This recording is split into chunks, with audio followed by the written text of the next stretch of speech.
Well, we want to welcome Tasha and Keith with us. We're so glad you guys could join us. Thanks for having us. I know for a lot of people, they may recognize you from different things, but we want to kind of get to know you a little bit, and then you guys have a wealth of information that you can talk with all of the worship leaders and pastors that are listening. And so we've been asking everybody that we've been having on the show, when people ask you, what do you do? What do you even tell people? I usually roll my eyes and I say, what do I not do?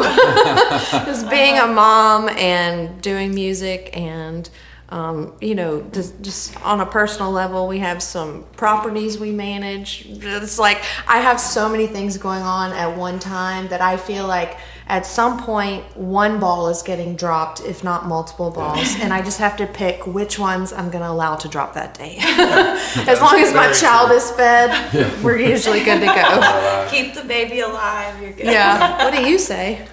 I produce music and I write songs, but most people know me. I play in Toby Mac's band, and so I guess that's a full-time thing I do, but yet I don't have to be anywhere on stage every day until like 9 o'clock, so I still kind of keep my producing and my writing going, and that's great. I do. It's a lot of time. Like most people don't realize when you're out traveling, like work doesn't start till later. A lot of waiting. Yeah. Well, and I have someone will call, hey, do you want to come do a week of shows? Well, do I have to set up my own stuff? Yeah, we like start at like noon, setting up. Sorry, man, I'm not, I didn't do it.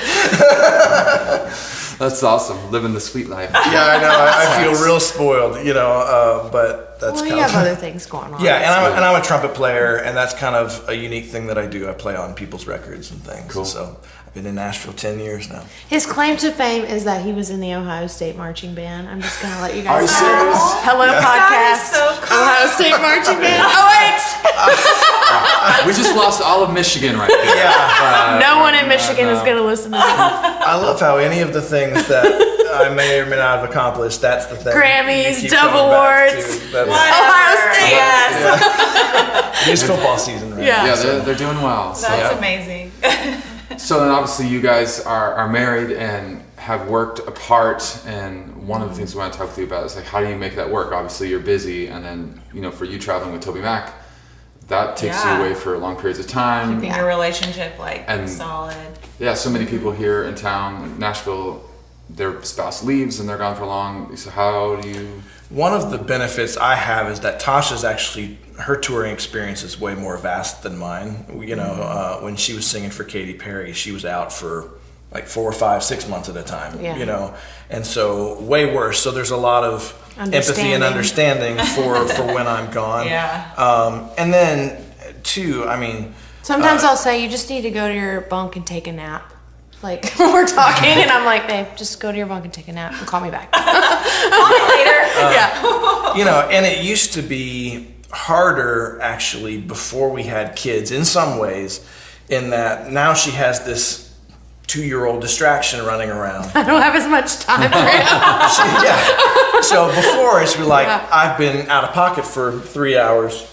Yeah. Doing something fun maybe, and she's home, trying to take I hate care you of because you're doing business. something fun and I'm Take care of stuck here holding business. down the fort. Yeah, where are you? I'm so sorry. I was bowling, or doing something like that. And so we had to kind of work through the resentment, and I had to just try to be as present as I could be without a physical person being in front of me. Sometimes that's easier. I have someone right here saying, "Hey, I need time with you," and then you lovingly try to make adjustments, but when it's a person on a phone somewhere, that phone you haven't looked at in a while, you just have to work really hard at it at times, and then it's a give and take. Being clear about what we need to, being very clear about what our needs are, and say, I need this from you. No guessing, no mind reading. Like, this is what I need from you today, and no pushback. And we've gone through a lot of counseling because it's hard. Yeah. And when he is on the road, I feel like a military wife sometimes because I'm it's a lot. It's and very my similar. stuff doesn't stop. Like my travel and my music stuff doesn't stop, and then the kid and the dog and being pregnant, and it's a lot. So you have to fight for it, and I think we have done a better job of fighting for it in this last season than we ever have. We haven't always fought for it, and we learned the hard way. Well, and I think too, just like a flower bed. If you don't tend to it, it grows over with weeds. Oh, babe, that's so sensitive. That happens. Flower garden. That happens automatically. The weeds happen automatically, and I think every one of us, whether you travel or not, would love to think that you can put your marriage on autopilot and it keeps working well, and it just doesn't. No. And so we have to have an intentional date night. We have to make time for it, put it on the schedule, or else. And I can feel close to him, and then he doesn't. And yet I don't know that he doesn't feel close to me unless he tells me. And then all of a sudden we're in this position where, oh my gosh, I felt really close to you lately. And he's like, well, I haven't even seen you. We haven't had a date night. We haven't had time. And I think love languages are huge. Yeah, like, for it's sure. huge. It's so I also simple. I have a theory that love languages polarize. You know, when you're dating, you're like, oh my gosh, I love physical touch Oh my gosh, too, I'm she touched says. too. Oh my gosh, I'm quality time too. And then you get married, and I think you realize that you experience love, you recognize the love in the ways that are hardest for her. And so I think what it ends up showing you love sometimes is the thing that you recognize was hard for her to show. And so I just have a little theory that I'm kind of testing as I go through life. I think they polarize a little bit more than maybe we think they do. How are you testing this? I'm just Well, I watching. think for a lot of people in ministry, I mean, it's the same way. Like, you know, Yeah. you'd be like, well, I'm not on the road. Well, it's like, well, if you're in ministry, like, there's lots of times we wouldn't see each other, and we Oh yeah, being on staff. be on staff, Yeah, you know, and church, so and he's ministry gone all day. can suck Yeah, your life it's- away, just like being on the road can be, and you can be in the same room but not be together. And Yeah. So, And just because it's a noble calling doesn't mean it's right. You know, I don't mean as a career choice. I mean, man, that person in our church really needs me. You know, that's an excellent thing that you want to care for your people, but your family needs ministered to too. And so it's just a really hard balance, and it's hard to know. And I'm a pastor's kid too. Like, I've seen, you know, I've been the guinea pig for, you know, figuring out how to parent kids in ministry, and now my kid is in the same boat, you know, on some level. But it's a really good thing at the end of the day. Like, what we get to do is really unique and fun, and we're figuring it out. so how does, now that you've been working separately, now you're working together, what have been the challenges or the differences? Because you're working together on your Projects Yeah. and projects stuff? and stuff. Yeah, Keith produces most of my stuff, and we write, you know, most of my stuff together. So I think we are really great at working together if we're okay. Like, if we're not okay, it comes out in everything. It comes out in the writing sessions, in recording, it comes out in everything. But if we're okay, we're actually, I feel like we can be unstoppable. I think we pair really well together. The one area that we haven't been able to conquer is cutting vocals. I don't know what it is, like, Just have somebody else do your work. it's just, and we have, what and we have. that's actually, it's Yeah. worked really well to just know that. And And sometimes she'll go cut them with somebody else at it, and babe, it's just better when you do it. And so we gear up, we don't brace go out. ourselves, and We're like, all right. you know, Any tears? Anybody? oh yeah, Yeah. I have to mentally, we have to mentally prepare ourselves and have boundaries and rules before we even walk in the room. Like, like I know that she doesn't want me, hey, babe, can you just come cut this thing for me real quick while she's in the middle of something else? That does not work for her. My She head's wants me to not tell there. her the day before, hey, can you put something on your calendar for tomorrow? Because she wants to warm up. She wants to think about the song, you know, all those kind of things. So the impromptu, Yeah. the flexibility that I thought I would get being married to such a great singer, I've not necessarily gotten. And that's okay. I think I'm getting better at it. Though. Oh, yeah, I'm not- and I think but I'm you're not saying getting it's better a at wrong scheduling. thing. Yeah, I think we're meeting in the middle Yeah. a little bit. We more have now. done it, and it has worked. We just tiptoe into the situation and make sure we're, you know, it's good, but it is challenging. You know, Yeah. you guys have to know. Oh, yeah. I mean, like Yeah. getting. Well, and so many artists are married to producers. It's a funny thing. Like, Yeah. there's like, I mean, you can go through like Natalie famous and people Brittany. or just like Oh whatever yeah, I have a it list is in my head. about like the producer marries. But then even in most worship teams, the sound guy is most likely the husband of the worship leader if it's a female. And Yeah, or they're both on the team, or they're both, Yeah. Connected, and involved they're at always some like, "Can you level. tune her vocal a little differently?" I'm just like, okay. So I want to talk with you guys about, because you have so much secular experience, obviously singing background for Katy Perry, and then obviously you're playing with Toby Mac and in a Christian environment, but that's quite a bit different than leading worship, and you guys are worship leaders at your local church.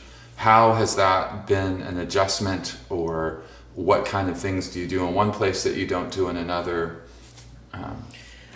Well, I think when I first started singing with Katy, it was a weird dichotomy. It was like the most natural transition because God was calling me into it, and it was Yeah. also very unnatural because as a worship leader, part of your job is to get out of the way. But with Katy, if I wasn't noticed, I could lose my job. So, excuse me, it was just a little bit different, and I think I don't know. I think they both enrich each other. Like, I think my experience with Katy only enriches my passion for the gospel and for my belief system. And I think leading worship enriches my experience when I work with unbelievers. And there's so much love coming out of my heart for them too. So I think they complement each other. Yeah. That's wild. And I think I've seen conversations opened on both sides. You know, there's a very clear difference in the way people view and probably should view, singing pop music in a secular environment or in a mainstream musical genre with worship music or even Christian music. That's very clear how those are different. Right. And you have these young, let's say, female worship leaders who they love worship music and stuff, but they're still listening to a lot of mainstream stuff too. And they come, "What was it like?" And and it opens up this really cool conversation. And I'm sure on the mainstream side, people that know you went to seminary and stuff, they're like, "So what's God about?" Things like that. And I think the same thing happens about playing for someone like Toby, who's like a quote CCM artist, and then worship leaders. And I think people want to believe those are so different, and I think that's really funny a lot of times, the way, and I think some worship leaders may want to kind of subtly put their nose in the air and believe that their thing is so much more important than holy, or that's because it's so vertical that this thing is different, or not as valid or even as it used to be. And I brought a worship leader out to a show one time, and afterwards he came to me and said, "I think I owe you an apology." I said, "What do you mean?" And he said, "I have so many friends that just kind of bash on CCM like it's shallow or like it isn't saying much or that." And he said, "I watched people worship tonight." He said, "I watched songs of stories that gave testament to Jesus, And he said, "I have something to say now to people who would say that those things are so different, or that one Toby's is better one than of the least shallow people we know." And I have this story of this lady double parked her car and came to tell us after an event. She said, "I have to tell you what happened." She said, there was this big security guard at the end of the arena, and he had this angry look on his face. And she said, "I couldn't get him out of my mind." And so by the end of the night, I decided I was going to go back and talk to him. And so I walked up to him. She said his countenance had completely changed. And she said, "Hey, I'm so-and-so." And before he could even say his name, he said, "What is this?" And he said, "I took this job because I needed the money." And he said, "I just got out of the hospital," and he rolled up his sleeves and he tried to kill himself. Wow. And the lady led him to the Lord, right there. It was just, so cool. And so, whether it's race or politics or musical preference or these kinds of conversations, we're not all that different, and God's working through all of it. And if he's not working through all of it, and you don't consider him able to work through all of it, I think you've got a bit of a theology issue to work through. You know? And so that's been exciting to kind of experience that. It's balanced me out, you know, because I was one of the cynical ones too. You know, I wish that Christian music was better, or that it said more, or that X or Y, and kind of jumping in and seeing it has really changed my view in a really beautiful way.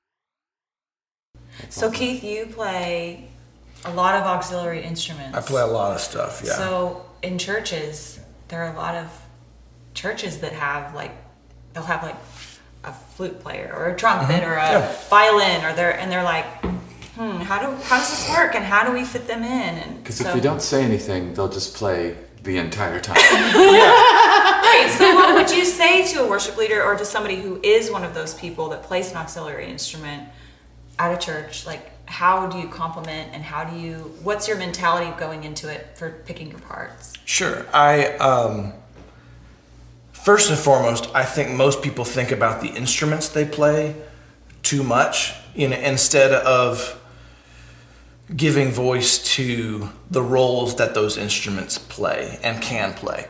And so, and what I mean that, like, I play acoustic guitar, so I strum and I play chords. And when someone asks you what I do, you don't say I'm a rhythm player who, when I'm strumming through chords, there's a very percussive nature and rhythmic nature to what I do.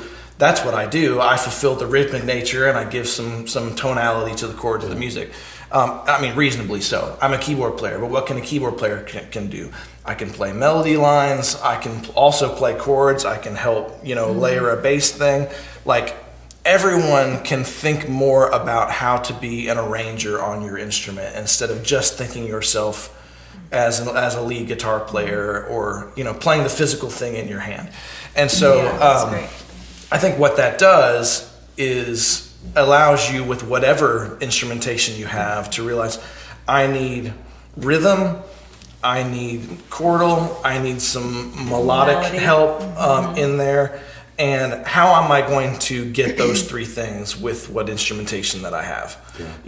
I've got someone who's playing a cajon, so I got some rhythm going on. I've got a keyboard player, and a flute player, whatever. So and the keyboard can do them all. And the keyboard, says the keys player. So I know, but I've had to learn myself. Don't do them all the time. So think like an arranger. You need those three things. And then how do I build contrast? Contrast is your biggest friend in anything, in your songwriting, in your production of weekend services. It's why there are lighting cues that don't just go subtly for over 30 minutes to dark. You have, not that I'm a big fan of like lighting changes in services anyway, but you've got highs and brights, and then you bring it down and you focus attention. The way to write a great song is to have major contrast between sections. If it's low, fast notes in your verse, maybe it's high, loud, long notes in your chorus.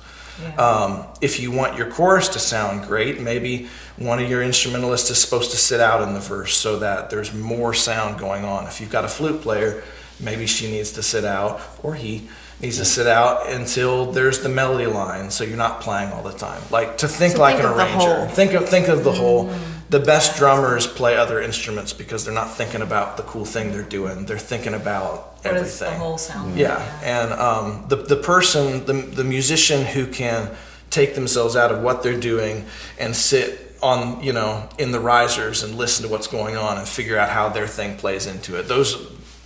It's not as much magic as you think. It's not there's a natural born musician in all of us who gets good at it. But it's the person who's learned how to think outside of their part, that kind of answer the question. Yeah, No, so that's for great. you guys in like your band, like you guys aren't just making up whatever. Like it's assigned to you, right? I mean, like what you play, is you guys work that out? How's the process? With Toby, yes. So our music director, Dave, Dave's listened through the recording we're going to play, and he'll sing, because so I'm the utility guy with Toby. I play trumpet, keys, guitar, and percussion.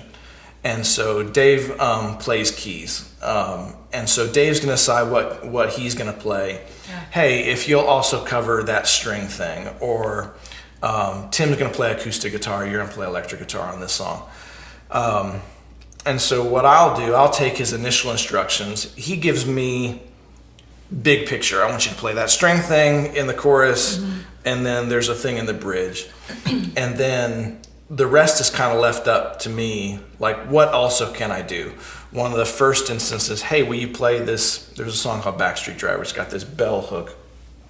Where I play this bell. Well, there's also a Cowbell. a cowbell that happens at the same time. So I picked up while I'm playing the thing, I'm playing that, and that's kind of the fun of it to me. Like, it's a bit of a game with me. What all can I do in this How song? many different parts can I play? Yeah. Say You it know, out. and so I've got a Roland FA06, and you can layer it out up to 16 sounds at a time.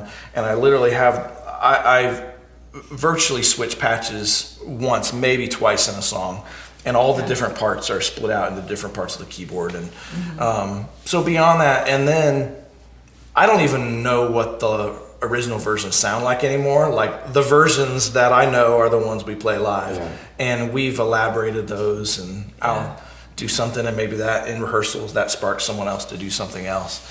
But it's very intentional. Very intentional, and and in that instance, I'm playing virtually the same thing every night. Yeah. Unless there's a specific like solo section that I'm playing trumpet on.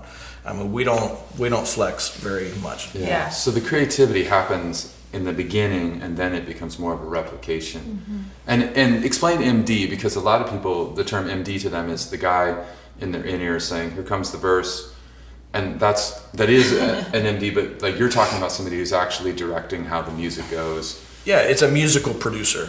Yeah. You know, and first and foremost, Toby is our MD on the greater. We are all serving the person who decided we should be in the band. Yeah. You know, that's just smart He on has some the big- level. Yeah. He has the big vision for And then beyond that, we're thinking about replicating it. And then one of the greatest master classes I've ever seen is watching Toby and Dave and the whole band figure out what translates live.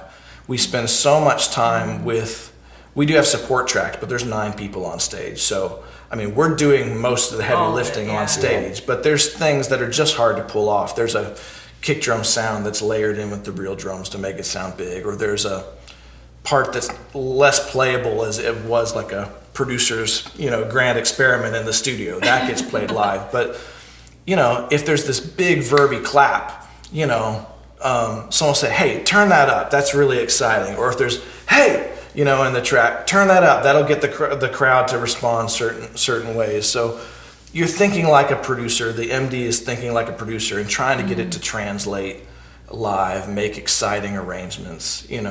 And I would say most churches don't put enough time into rehearsals to actually do anything musical beyond just replicating parts. And as much as we've gotten used to that, there's a certain amount of fun on a weekend at a church that's great. We could do more than we're given time to do most of the time. And I think every one of us has to gauge the margin on our teams and what they want to give. If you don't have time and they're volunteers, you've got to be careful with their time. And you're trusting that they're going to put the time in, and you've got a little more than a run through. But if you got a team that really can invest and wants to, or your church has decided to afford to pay them, give it a couple more hours and just do some stuff. Is there a way that people could outsource production? Because I know a lot of people have never thought about production, have never produced. Like, when you say chords, rhythm, melody, they're like, "I've never thought of it that way." Like, are people like you available to hire that you could say, like, "Hey, would you arrange this for us?" Like, how would you contact those people? What kind of... Well, I mean, in this modern world of self-employed musicians, on some level, if you dream it up, there's someone you can hire to do it. And it's most of the time a call to the first person you know, who may lead to the third person you contact who actually does the thing you want. You do have to sometimes be careful. Sometimes people being a little overzealous will say they can do something they're not really great at. So just, grab examples of their work and really try to decide if that's truly what you need, if they can do it. And most people have done it before that you're going to want to hire again. So I've produced a lot of live church records for churches, and which is one of my favorite things to do. And then I've also been hired as a producer / programmer to, hey, we want a new arrangement of Holy Spirit. Would you, what would it cost you to spend time and create a mock-up of a song that we could learn for our church to have something, especially with their instrumentation, like we're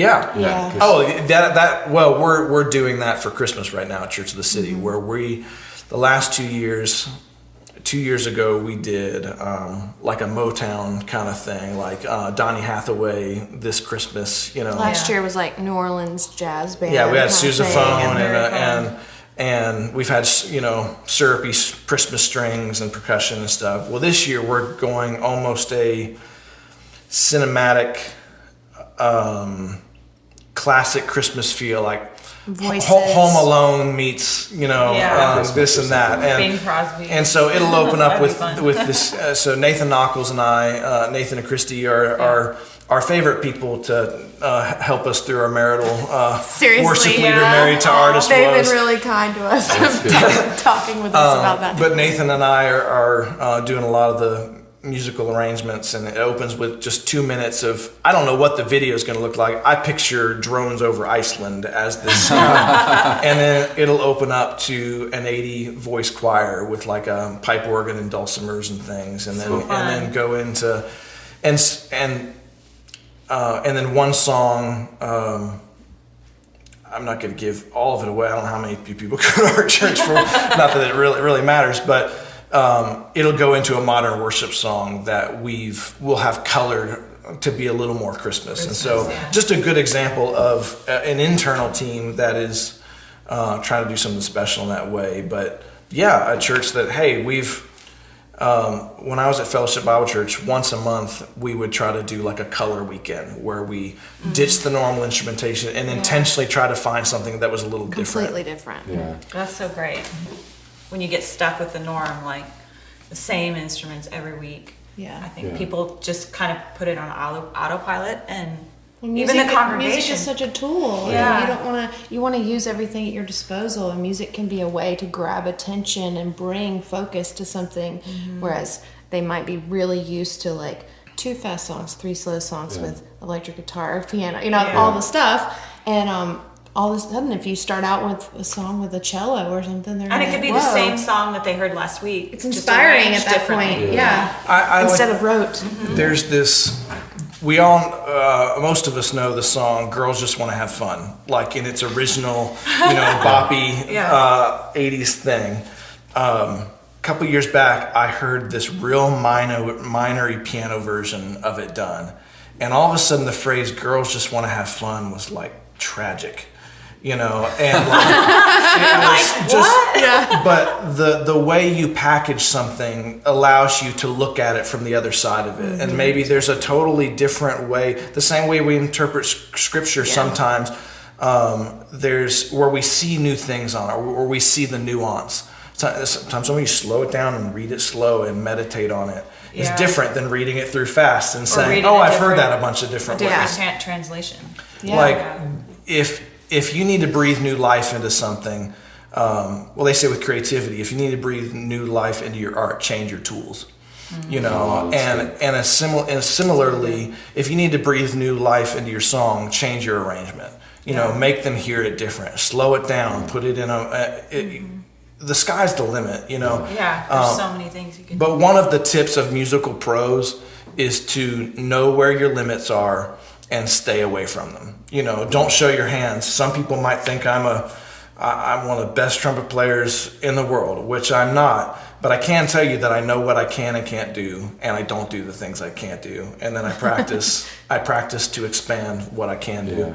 And so same thing goes for musical arrangements. And I also have a trick that I do with recorded music, is that I may think something's done, and then I go to play it for someone I respect. The moment I want to go, it's not done yet. The verse is, I'm going to cut that part out, or I still have some work to do on it. Like, I can only tell sometimes when I play it for someone else whether it's done or still not, needs work. and whether it's got the punch that it needs in certain sections. When you cringe, when you're like, I still need to tune that vocal. you're making disclaimers. Yeah, I might put something else here. I really, really don't like when people subtly tell the people they're playing it for what they should think about it ahead of time. I say virtually nothing before I play something for someone, because I want to know what they actually think about what I'm playing them. I don't want to tell them what they're gonna. You can let someone know what you think they're supposed to say to me afterwards by, hey, this is done. It's really great. It's almost finished. I think you're gonna love it. Things like that. So experiment with that, I would say. Like in your pre-production, in your creativity, figure out what's going on inside to where you know when it's done. Have I lost interest? Is it too busy and unfocused? Those are all the kind of things that go through my mind, both in live situations and in the studio. The National Worship Leader Conference 2020 is coming to Nashville, Tennessee, July 21st through the 23rd. Join us for a night of worship followed by 2 days of breakout and general sessions that are sure to make an impact in your ministry. So head on over to worshipleader.com/NWLC to find out all the information, including this year's new schedule. And when you sign up, make sure you enter in the promo code PS2020, which will get you a 25% discount up until June 30th. I want to talk with you, Tasha, about background vocals and versus leading as a lead vocal. Yeah. You taught vocals at a university here in town and have obviously had a lot of experience. What kind of tips can you give our listeners who are singers or are leading singers? I think the difference between, I'll just share my experience about the difference between session singing and background singing and leading. I had to have a total shift in my mind and heart when I went from being a session singer to leading full time, because as a session singer you're giving whatever the song needs, or you're giving the producer whatever they want and whatever they're asking for, and you're masking other voices, you're making yourself sound. I had to be so flexible when I was a background singer, and my timing is, I think, forever off, because I anticipate where they're going, and so I'm a little slightly behind all the time because I'm letting them lead and I'm supporting. And so as I made that transition from BGBs to leading full time, that's one of the things I had to overcome, was my timing, because I was so used to ghosting or masking, and I've sang with even which is a great skill to have. It's a great skill to have, and it helps me when I do my own stuff, when I'm singing with myself. But and I've sang with our other leaders at the church so much. I know how Chris McClarney is going to say a certain word. I know how John Reddick is going to sing a certain, or when he's going to cut it off, because I've sang with him so much. I know, so that part of it feels really solidified, I guess, as a BGV. But then you go to lead something, and I just have to switch. It's like a switch that I have. But I always tell people, you grow as a singer as you grow as a person, and I think. I didn't find my voice until the Lord totally did a work in my heart to where I felt free enough to let it go. To gain control as a singer, you have to lose it. And so when I used to teach vocals, the main thing that held people back was insecurity. And for sure. It was all mental. You get them say, I always talk, you sing it like you say it, like say that, and then they would go to sing it, and they would all of a sudden have a singing voice, and I'm like, you don't have a different voice, you're not a different person, you know. And so once I think I probably would have called myself a vocal counselor during that time, because it really wasn't about. We went over technique, and I would say to people on teams, leaders, go get lessons, go get some help, learn your craft, know your voice, know yourself. And you still study with people? I still study with people, and I don't take everything they tell me and do all of it. We were just talking on the way here, because I had some vocal issues a couple of years ago, and I went to Vanderbilt through rehab and everything, and so through that experience, the things that worked for me before don't work for me now. And I live in Tennessee where the allergies are really bad, so I have to adjust what I'm doing according to what what kind of songs I'm leading, what kind of travel I'm doing, and my health, being pregnant, I can't breathe, So there are all these things that I have to take into consideration. I think just being spirit-led about what is working for me, what is working for these songs at this season, and how can I take what people are giving me and put something together that works. So describe like a lesson. What would people be learning? What would those skills be? It depends on what they come for. So some people will say, I have a vocal competition coming up, so I want to work on a particular piece, and they'll bring me something, and we'll go through that, the different aspects of that song that kind of challenge their voice. And then some people say, I just want to learn to be a better singer, so we start with basic technique, breathing, timing, rhythm, pronunciation. But I would say with every person that comes to me, I don't teach as many lessons now because I don't have time, but but all of those people, we reach a spiritual, mental aspect that changes the game. Like once we get to the core of why are they not opening their mouth? Like I described the mouth like a body of a guitar. You close your mouth, you're closing off the sound hole. Yeah. But why do people close their mouth? They want to control it because they know if they keep it close that they can control what happens. But if they let it fly, they don't know what's going to happen. So they're scared because they don't want to mess up. Yeah. Their fear of looking stupid is holding them back. Their fear of messing up or failure. And so my goal is to create a safe enough space where they can mess up in front of me and feel good. And feel like, yes, you broke it's okay. Out. Sometimes I know that they're doing an exercise right when I hear them shaking or when I hear the weakness in their voice. I'm like, that's what we want to strengthen. That's what, and it's so spiritual because you're allowing the voice to do what God made it to do, and you're not trying to maintain control of it and clenching up and trying to do what you think is right. There's no metaphors there at all. I'm having all these flashbacks of all my college voice lessons. You'd just be pounding the piano like louder, louder. Well, I've had some bad experiences with some lessons, so I try to really create a safe environment. And I think especially with BGVs in church, in a worship team or whatever, I think it's very important for them to listen back to the service or listen back to what they're doing, but maybe not necessarily that day. Because you cannot allow the focus to be, how did I sing today? If it becomes performance, you've lost it all. You've lost the point. It's not about presence anymore. It's about performance, and you've lost it. But over time, as people gain confidence, you want to know what you're doing is supporting what the worship leader is doing and not distracting. Because you could be singing the exact same note, but have a different tone or a different shape to your word, and it can be so distracting and not sound like it's together. And so that was one of the things, even when I was singing with Katy, we had totally different voices. I was tended to be more on the soprano side. She was more on the alto side. She's black, I'm white. She had a little bit of... The other background vocalist you're talking about. Yeah, the other background vocalist was Katy. No. And so she tended, if she wobbled in pitch, she tended to go flat. I tended to go sharp. So we've got all these things that we needed to work out. But yet when we sang together, you couldn't tell the difference sometimes, because it was about listening. And the same thing that Keith said about arranging, and like when you come with your instrument that may be a little bit different than those core ones, and you're trying to figure out where that fits. Yeah. Listening is the key. It's the same for the vocalist. You have to listen to what's going on around you so that you're not a distraction, because the point is to worship.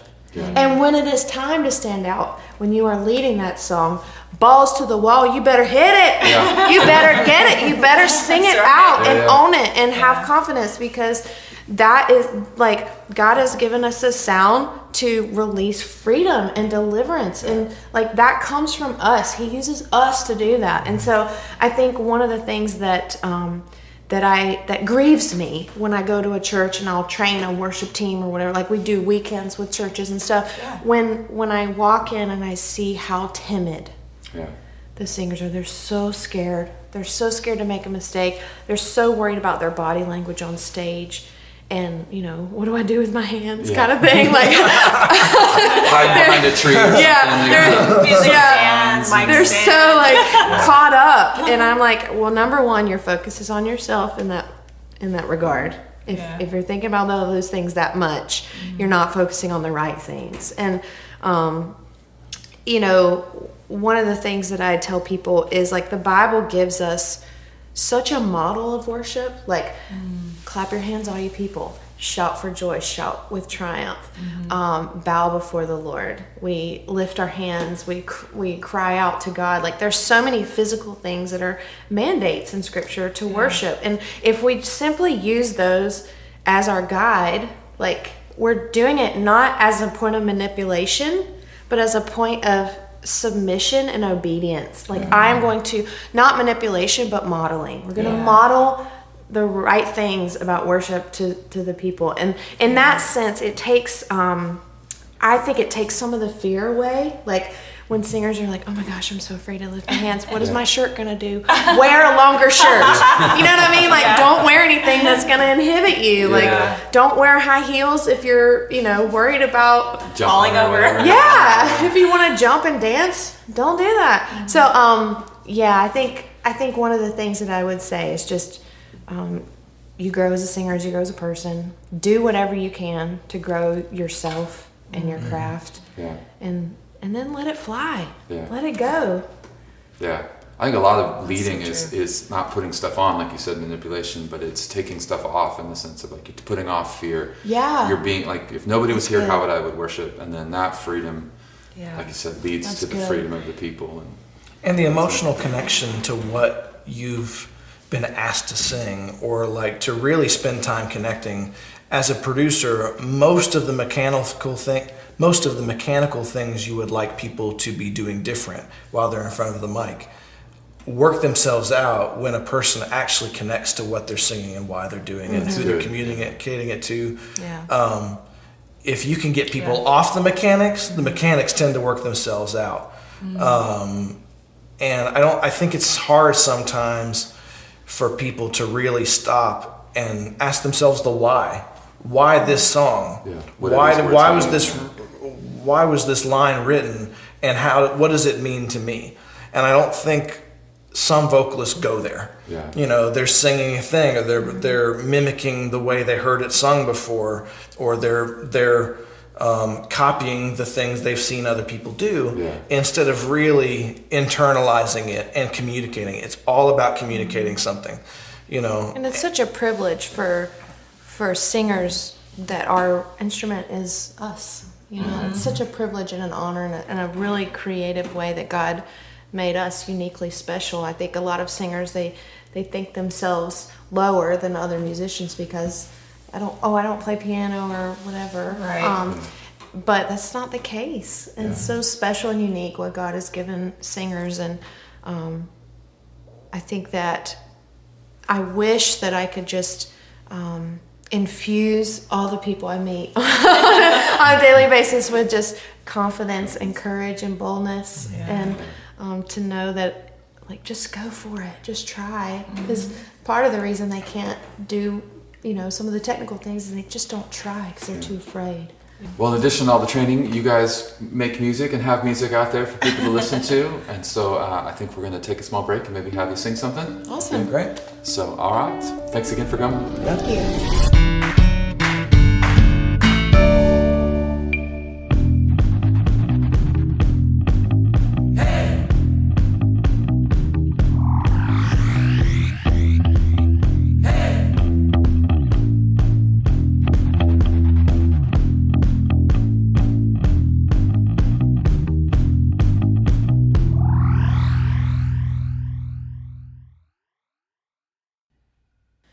When I can't catch my breath, pressed on every side, when all I want is rest from burdens in this life, lift up my head, look me in the eyes and tell me I am yours. I am safe held. Let down my guard, fall in your arms and stay held. I'm not gonna move, 'cause when I'm with you I'm safe. Though I am broken, I know that I am safe. So, so safe.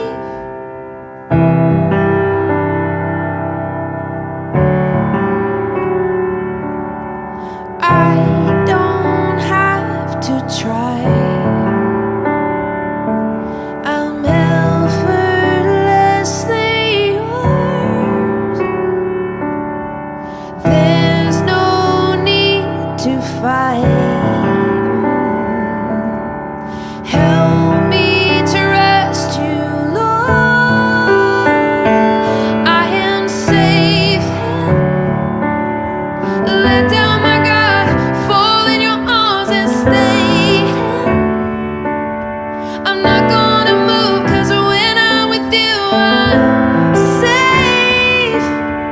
Though I am broken, I know that I am safe.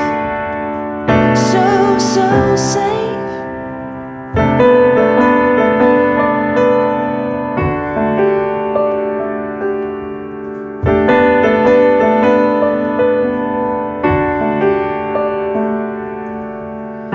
Lift up my head, look me in the eyes and tell me I am yours. Oh, lift up my head, look me in the eyes and tell me I am yours, and you are mine, and I am loved. I am safe. Let down my guard, fall in your arms and stay. I'm not gonna move, 'cause when I'm with you I'm safe. Though I am broken, I know that I am safe. So, so safe. Yeah. So safe. So safe.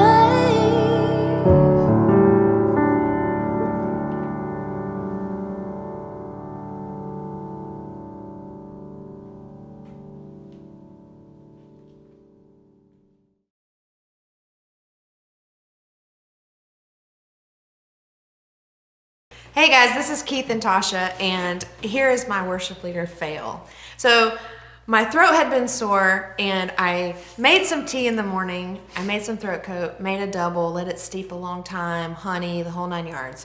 Get to sound check. I get through sound check, and all of a sudden I feel this like rumbling in my tummy. And I was like, babe, I gotta go to the restroom.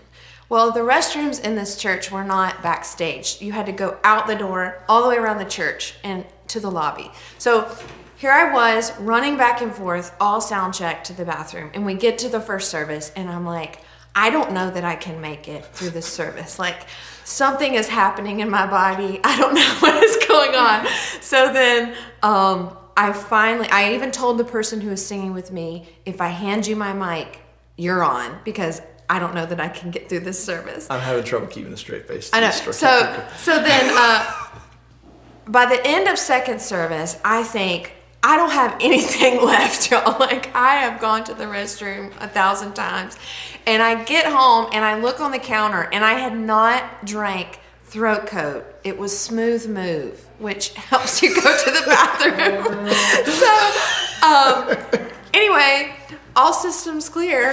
Oh my gosh. It was crazy. So, what's your worship fail? My worship fail is my first time playing at one of the campuses at our church.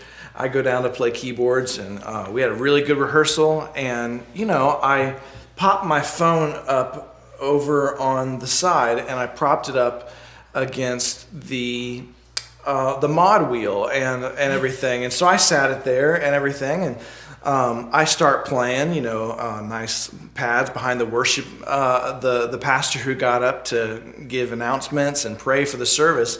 And the electric guitar wants to come in and kind of give some sounds too. And he goes, what's going on? So he tries to tune up again. Acoustic guitar player, same thing. And no one ever considers that it might be me. And I didn't even consider it. Little did I know that the spring was broken on the mod wheel. And I was playing like a quarter step out of tune. And so the pastor finally gets done praying, where the bustle behind him of everyone trying to figure out what's going on, he goes, y'all all right back there? So, I mean, it was, it was pretty bad. So worship there you have it, Tasha and Keith's worship fails.